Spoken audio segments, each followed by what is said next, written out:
Robert ലതാമിൻ്റെ God for all men എന്ന ബുക്കിൽ കാൾ മാർക്സിൻ്റെ പുത്രി തൻ്റെ ഒരു കൂട്ടുകാരിയോട് പറയുന്നുണ്ട്, എന്നെ ആരും മതം പഠിപ്പിച്ചിട്ടില്ല, അതിനാൽ ഒരിക്കലും മതവിശ്വാസി ആയിരുന്നിട്ടില്ല. പക്ഷെ കഴിഞ്ഞ ദിവസം ഞാൻ മനോഹരമായൊരു പ്രാർത്ഥന കേൾക്കുകയുണ്ടായി. കൂട്ടുകാർ ചോദിച്ചു, എന്താണത്?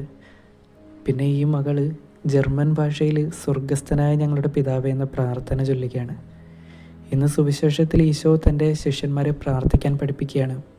ഈശോ ഒരിടത്ത് പ്രാർത്ഥിച്ചു കൊണ്ടിരിക്കുമ്പോഴാണ് ശിഷ്യന്മാരിൽ ഒരാൾ വന്ന്, കർത്താവെ ഞങ്ങളെയും പ്രാർത്ഥിക്കാൻ പഠിപ്പിക്കണമെന്ന് ചോദിക്കുന്നത്.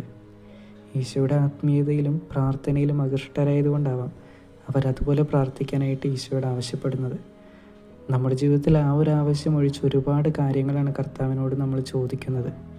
ദൈവത്തെ പിതാവേ എന്ന് വിളിക്കുക വഴി നമുക്കും ദൈവത്തിനുമിടയിലെ അകലം കുറഞ്ഞു വരികയാണ്.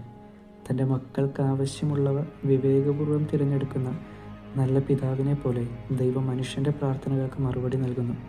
യെശയ്യാ 65:24 വിളിക്കും മുൻപേ ഞാൻ അവർക്ക് ഉത്തരമരുളും, പ്രാർത്ഥിച്ച് തീരും മുൻപേ ഞാനത് കേൾക്കും.